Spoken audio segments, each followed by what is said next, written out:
This is the second in a series of videos where I talk about the ingredients that natural toothpastes try to avoid.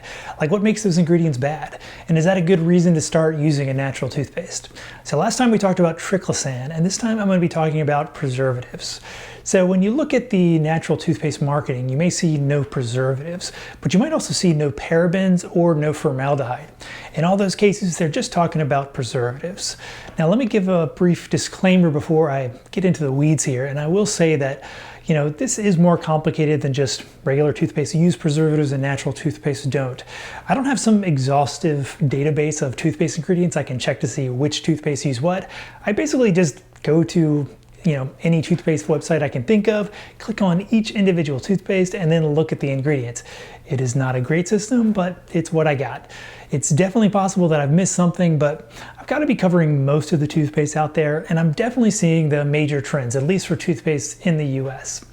Okay, so that being said, after looking at all those toothpaste formulations and doing a lot of reading about preservatives, I think I can put them in a couple different categories.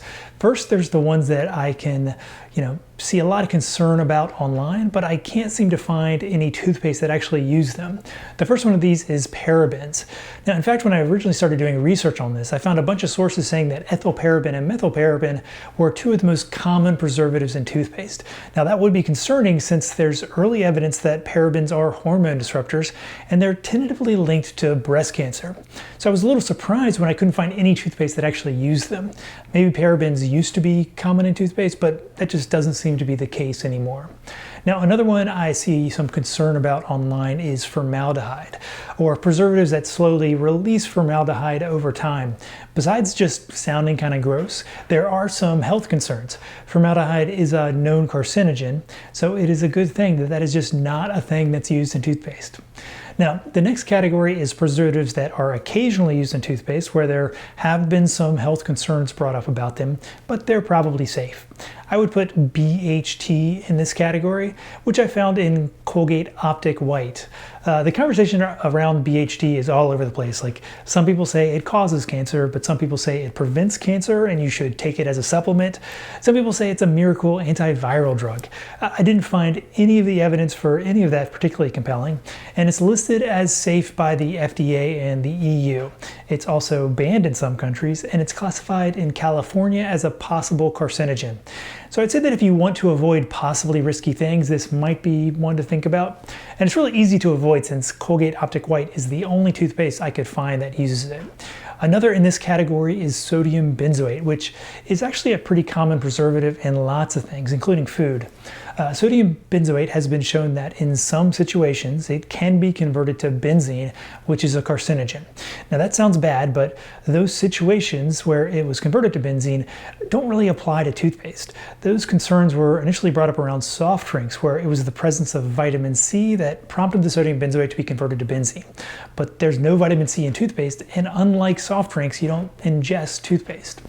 So I'd say that sodium benzoate is probably fine, but it's really not used that much anymore.